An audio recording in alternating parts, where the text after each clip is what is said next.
जय हिंद, नमस्कार, जोहार साथियों। मैं बादल स्वागत करता हूं आपका अपने YouTube चैनल पर। एक बहुत महत्वपूर्ण रूल लेके आया हूं आपके बीच में, पर्सनल प्रोनाउन का 231 रूल। जी हां, 231 रूल बहुत ही पॉपुलर है और बहुत ही इंपॉर्टेंट है। बहुत लोग परेशान भी रहते हैं, बहुत लोग फंसते भी हैं। इसलिए आज के बाद आप नहीं फंसेंगे, वीडियो को अंत तक देखिएगा।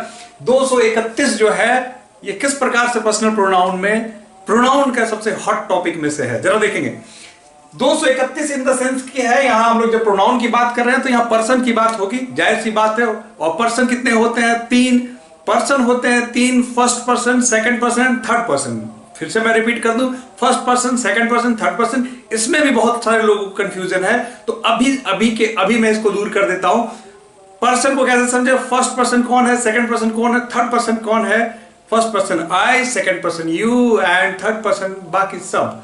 तो इसको आप ऐसे भी समझ सकते हैं, फर्स्ट पर्सन चुगली करने वाला, सेकंड पर्सन चुगली सुनने वाला, थर्ड पर्सन जिसकी चुगली हो रही हो।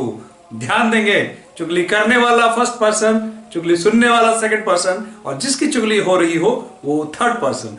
तो इसके बाद आप कभी नहीं बोलेंगे, आशा करते हैं। तो अब तीनों पर्सन जब किसी सेंटेंस में एक साथ आ जाए, सपोज दैट कि तीनों पर्सन किसी सेंटेंस में सब्जेक्ट के रूप में आ जाए, वो भी एक साथ आ जाए, तब सेंटेंस का स्ट्रक्चर कैसे होगा, और यहीं पे लोग परेशान होते हैं। तो आज के बाद आपको परेशान होने की आवश्यकता नहीं होगी, सारी परेशानी को मैं दूर कर देता हूं।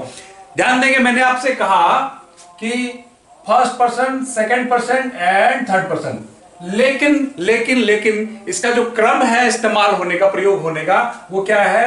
2 3 1। अब 2 3 1 है, मतलब पहले सेकंड पर्सन, फिर थर्ड पर्सन और फिर जाके फर्स्ट पर्सन। ध्यान देंगे, अब 1 2 3 के ऑर्डर में होता है, लेकिन प्रयोग होता है 2 3 1 में।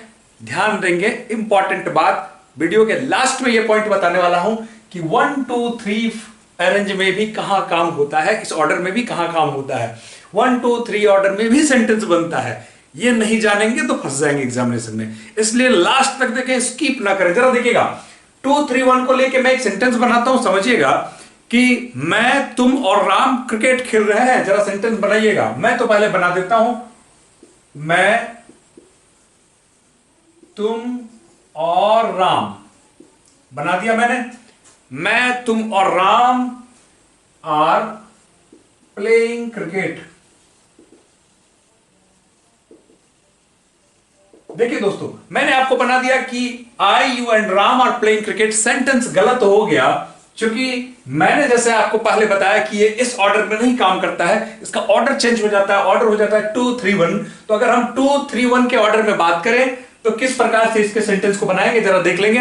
2 3 1 में बनाने के लिए आप समझ सकते हैं कि जब मैंने कहा आपसे कि 1 2 3 लागू नहीं है, तो 2 3 1 लागू होता है। तो 2 मतलब सेकंड पर्सन है, 3 मतलब देखिए थर्ड पर्सन है, आई का मतलब फर्स्ट पर्सन है। जरा इसको बना के देखते हैं, तब समझ में आएगा बेहतर। 2 को बैठाते हैं पहले। 2 कौन है भैया? यू। थर्ड कौन है, जरा देखेंगे। Ram and I are playing cricket. ध्यान देंगे, और तब जाके यह सेंटेंस शुरू होता है। मैंने कहा आपसे कि यह जो था 1 2 3 के ऑर्डर में था, जो कि गलत हो गया। अब 2 3 1 के ऑर्डर में जो है, तब जाके सही हो गया। लेकिन क्या यही है अंत? नहीं। अगर मान लीजिए किसी सेंटेंस में, सपोज दैट, फिर से एक बार परिस्थिति आपको मैं गौर फरमाने के लिए कहता हूं। मान लीजिए एक परिस्थिति आपके सामने ऐसी आती है कि किसी सेंटेंस में अगर आपका 3 में से एक ना हो, तो उसको समझने के लिए बहुत ज्यादा कुछ लॉजिक नहीं लगाना है। मेरे कॉन्सेप्ट के साथ चलिए, कभी नहीं फंसेंगे। अब जरा देखेंगे, मैंने कहा कि 2 3 1 में अगर एक ना हो तो क्या किया जाए। इन तीनों में से कोई एक एब्सेंट रहे तो क्या किया जा सकता है। पहले तो इसको समझ लीजिए, फिर हम लोग उसको बनाना शुरू करते हैं। देखिए, मैंने कहा कि अगर इन तीनों में से, ऑर्डर तो यही रहेगा, अगर कोई एब्सेंट होता है तो कैसे उसको करते हैं, गौर फरमाइएगा हजरात। मान लीजिए मैं पहले इसको एब्सेंट करता हूं। अब आपके पास बचा कौन? 3 और 1। मान लीजिए कि अब मैं एब्सेंट करता हूं इसको, तो अब आपके 50 बचा कौन? 2 और 1। अब मान लीजिए मैं इसको एब्सेंट करता हूं तो आपके पास बचा कौन, 2 और 3। बात समझिए, नहीं तो फिर से बोल देता हूं कि मान लीजिए तीनों में से कोई एब्सेंट हो, जिसको एब्सेंट करना हो जरा सा ध्यान देंगे, एब्सेंट कर दीजिए, ऑर्डर वही रहने दीजिए। एग्जाम में अगर किसी प्रकार से अगर चूक रहे हैं तो इस ऑर्डर को, इस फॉर्मूले को वहां अपना सकते हैं आप। जरा एक बार देख लें, अगर मैं इसको गायब करता हूं तो बचते हैं आपके पास 3 and 1, मतलब थर्ड पर्सन और फर्स्ट पर्सन बचते हैं, तो इस ऑर्डर में बैठेगा। अगर मैं इसको थर्ड पर्सन को गायब कर देता हूं तो 2 और 1 बचते हैं, मतलब सेकंड पर्सन फर्स्ट पर्सन बचता है, तो ऐसे काम हो सकता है। और अगर फर्स्ट पर्सन सेंटेंस में ना रहे तो 2 और 3 को एक साथ करके हम लोग काम कर सकते हैं। अब ऐसी परिस्थिति में अब आप नहीं भूलेंगे, आशा करता हूं मैं। फिर मैं एक सेंटेंस बनाने का प्रयास करता हूं। मान लीजिए मैंने 2 को गायब कर दिया। जब 2 को गायब कर लिया तो इन्हीं में से सब्जेक्ट्स को, मैं 2 को, यू को गायब कर देता हूं। तब सेंटेंस कैसे बनता है, मान लीजिए कि राम और मैं क्रिकेट खेल रहे हैं। राम और मैं क्रिकेट खेल रहे हैं। जरा देखिएगा, अब मैंने कहा कि यू को हमने गायब कर दिया तो बचा कौन, राम एंड आई। जरा देखिए, राम एंड आई आर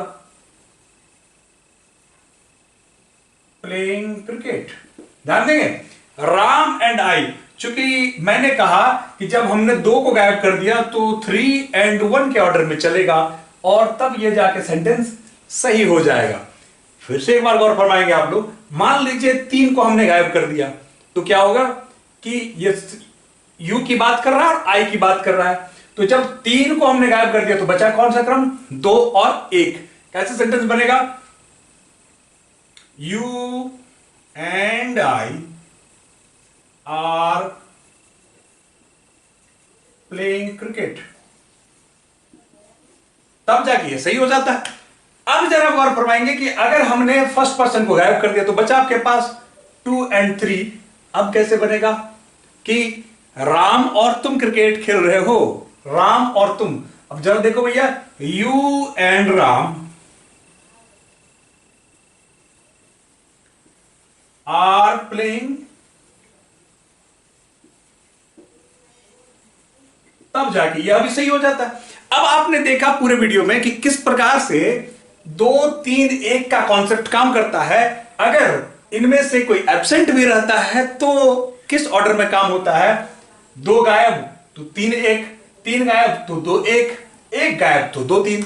ठीक है, क्योंकि मैंने वीडियो की शुरुआत में आपसे कहा था कि अगर अगर अगर ऐसी परिस्थिति बनती है कि किसी की 1 2 3 को किस ऑर्डर में कब यूज किया जाता है, जरा देख लो, जरा देख लो मित्रों। मैं इसको पहले मिटाता हूं। अब हम चलते हैं आपके उस कॉन्सेप्ट की बात जिसको मैंने कहा था कि वीडियो के लास्ट में मैं आपको बताऊंगा। जरा गौर फरमाना, ये इसका प्रयोग आपके सेंटेंस में भी होना है, इसका प्रयोग आपके स्पीकिंग में भी होना है, राइटिंग में भी होना है और कॉमन एरर फाइंडिंग में भी होना है। आपके लिए हर कदम पर यह आपका साथ निभाने वाला है। एक बार समझ जाएं, जीवन भर के लिए पंगा खत्म। अब इसको आप पूरी तरह से समझ गए होंगे। अब आपके पास बचा 1 2 3 कॉन्सेप्ट, 1 2 3 कॉन्सेप्ट, 1 2 3 कॉन्सेप्ट आपके पास बचा। 1 2 3 को हम लोग कैसे काम करेंगे, जरा देखिए भैया। जब जब जब कभी हम लोग कोई इलीगल काम करने जा रहे हैं, मेरे बात को ध्यान दीजिएगा, जब हम कोई इलीगल काम करने जा रहे हैं, अनैतिक काम करने जा रहे हैं, कोई गलत काम करने के लिए जा रहे हैं, जैसे कि हम लोग किसी को मारने जा रहे हैं, हम लोग सिगरेट पीने जा रहे हैं, हम लोग दारू पीने जा रहे हैं, हम लोग कुछ गलत करने जा रहे हैं, जब कोई गलत काम करने के लिए जा रहे हैं, जब अनैतिक काम करने के लिए जा रहे हैं, तब ये 2 3 1 का कॉन्सेप्ट फेल हो जाता है और वहां पर लागू हो जाता है 1 2 3 का कॉन्सेप्ट। अब जरा हम लोग इसको ध्यान देंगे कि 1 2 3 कैसे वहां लागू होता है। 1 2 3 देखिए, मैंने कहा था कि 2 3 1, ठीक है, इसको एक बार बना लेते हैं। राम, माफ कीजिएगा, you, Ram and I are going to kill Raju. Kill Raju. अब ये सेंटेंस गलत हो गया, चूंकि हम लोग अनैतिक काम करने जा रहे हैं, गलत काम करने के लिए जा रहे हैं। फिर क्या करना है, 1 2 3 कॉन्सेप्ट चलेगा। I, you and Ram are going to kill Raju. और तब जाके यह सेंटेंस सही हो जाता है।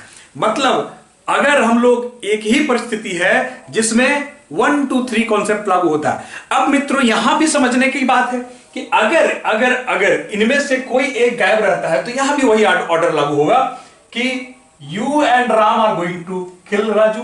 देखिए, you and Ram are going to kill Raju. जरा देखिए, तुम और राम राजू को मारने जा रहे हो। चूंकि हमने एक को एब्सेंट कर दिया, अगर हम लोग 2 को एब्सेंट करते हैं तो हमारे पास बचेगा 1 और 3। क्या होगा? I and Ram are going to kill Raju. तब भी सही हो गया। और अगर यहां पर हमारा 3rd पर्सन एब्सेंट होता है तो हमारे पास बचता है 1st पर्सन और 2nd पर्सन। तो क्या बनेगा? I and you are going to kill Raju. और तब जाके यह सही हो जाता है। तो आपने देखा कि 2 3 1 कॉन्सेप्ट, 1 2 3 कॉन्सेप्ट जो पर्सनल प्रोनाउन का सबसे हॉट टॉपिक है, कैसे आपको इतने आसान शब्दों में बता दिया गया। आई होप आप समझ गए होंगे। और अगर एग्जाम में किसी प्रकार से कहीं से भी आपको इस प्रकार फंसाने का प्रयास किया जाता है तो आप दोनों ही कंडीशंस में आप नहीं फंसेंगे। अगर सेंटेंस पॉजिटिव सेंस में है तब भी और नेगेटिव सेंस में है तब भी, दोनों परिस्थितियों को आपने समझा, भली बात ही समझा, सेंटेंस के माध्यम से समझा। कैसा लगा एक कमेंट करके जरूर बताएं। ऐसे ही लगातार वीडियोज प्राप्त करने के लिए चैनल पर अगर आप नए हैं तो बने रहिए, और अच्छा लगा तो मित्रों के बीच में भी शेयर कीजिए। जय हिंद।